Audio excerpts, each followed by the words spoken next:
Welcome back to Satisfactory, and today is going to be all about not aluminum, but fused modular frames. I was about to say aluminum again, but no. Fused modular frames is the goal today. So now I'm going to build out over here the plan to make 48 fused modular frames per minute. So in order for that to happen, I'm going to need the sulfur node, which has already been set up, and the train. These three pure iron nodes plus the coal node or the copper node. These two pure limestone. This copper node. Pure limestone node there. Limestone over there. And then these three over here as well. And then, even though it's not up visible, it's just out of the range of the tower, but coal over here to make the coal and iron to make the steel pipe that I'm going to need for all this. And it's going to be all throughout here, and then that way I can make it, I'll be able to make some for my fused modular frames, so that I can then go ahead and make a whack ton of power for the rest. Hopefully, the rest of my game. I can use the Mark III's to get a lot of rocket fuel going, and I can use rocket fuel or turbo fuel. I can't remember which, but anyway, one of the two for power that hopefully will last me the rest of the game. But I'm not sure. Probably not, but who knows? Anyway, so that's the plan for today. Alright, get everything all set up for the fused modular frames. Here is the first drone port that's going to carry the nitrogen in for these blenders. These next two drones are going to carry steel pipe from a port that I built way out over here and brought them in via drone.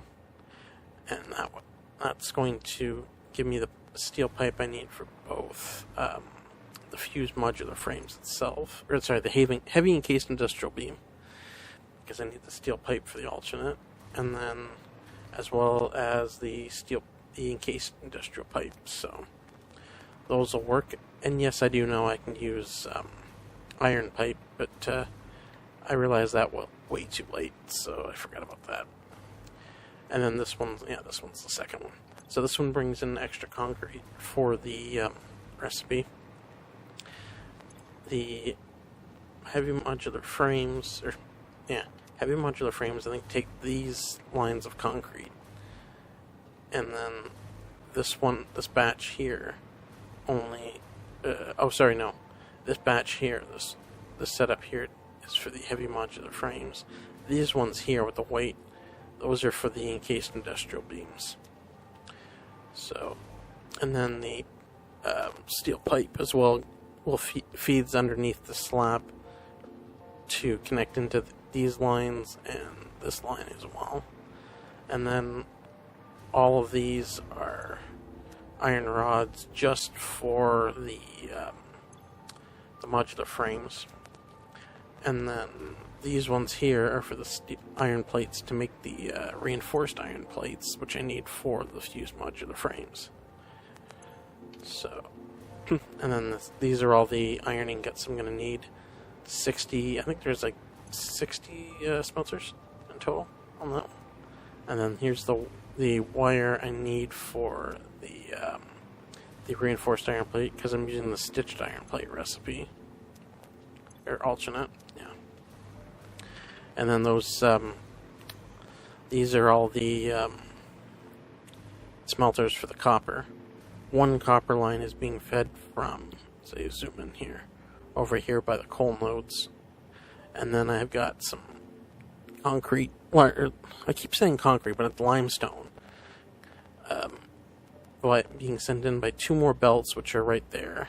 And then another's being fed in by the fourth drone.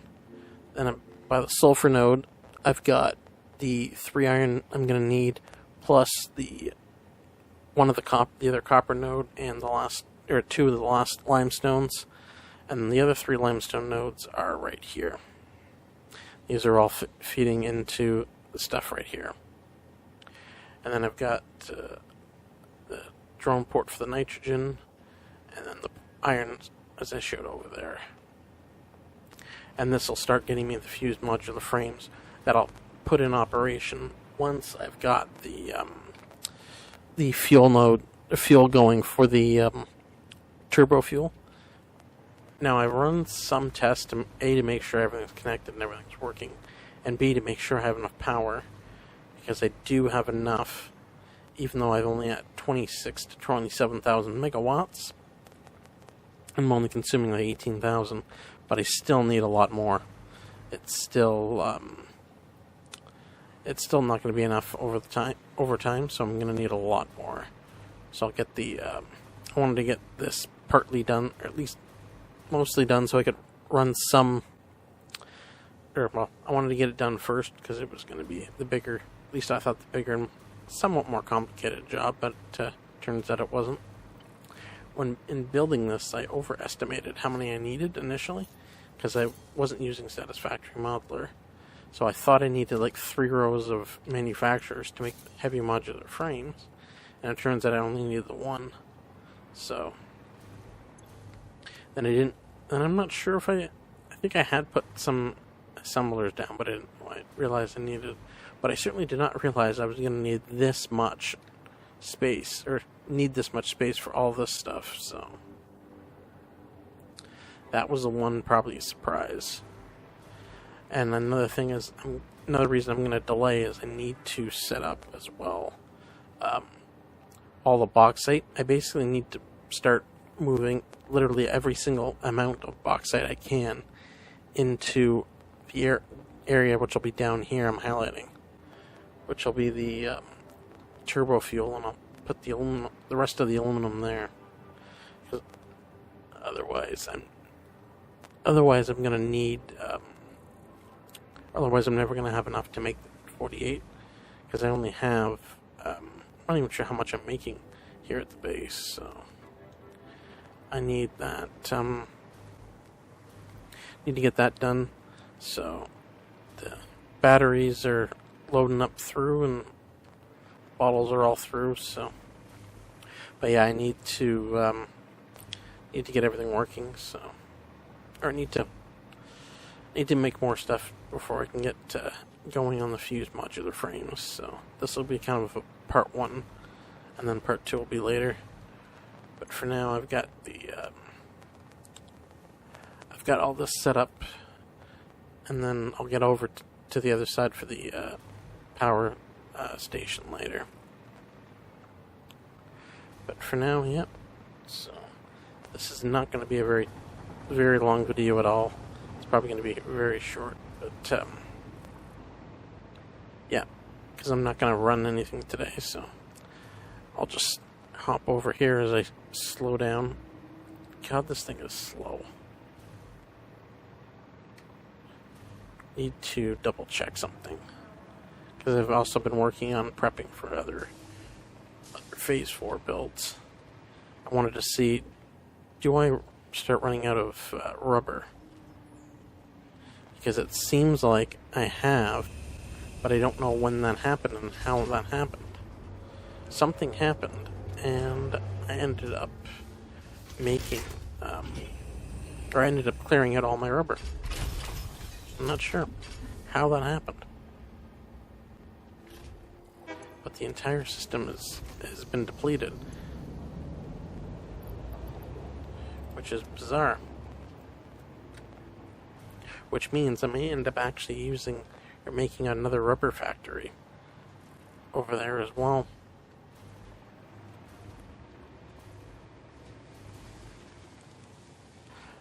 So, because here's I've got the modular engines, and the adaptive control units are still working their way through. Storage building has been completed. So I know I must have done something to clear this up. Oh, right. This isn't kept anymore. I forgot about that. Because this is bizarre that after all this time, I thought I was always going to have too much rubber as an overflow, but it seems like the system suddenly, I unclogged it, unjammed something, and now I'm not even producing enough rubber. So, I noticed that while I was noticed that just before I started recording. I was like, what the heck? So, that was a surprise. So, but anyway, I'm glad the system's working, but for Phase 4 stuff, it's going to be somewhat problematic. Because I'm going to need the rubber, but anyway, so that's a future problem. So, but anyway, I'll go into depth about the storage building and the Phase 4 stuff that's up there, because that's going to make both a magnetic field generator and the jet propulsion. Is it jet propulsion? Can't remember.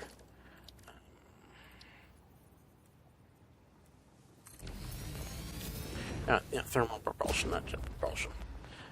So, but anyway, they're going to make field generator plus the propulsion are going to be made there. Nuclear pasta, I'm not quite sure yet where that's going to be. That might be over here with all the copper, because I need something like 200 a minute, and I still haven't quite figured out. I can't remember the recipe for pressure conversion cubes right now off the top of my head.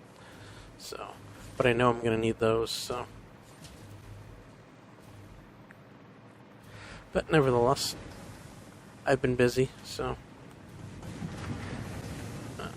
building all that stuff and everything. So, anyway, it's getting rambly. So I'm going to call it there for the episode. Thanks for tuning in. Thanks for watching this episode, and I'll see you in the next one, which gets started on the turbo fuel factory. See you then.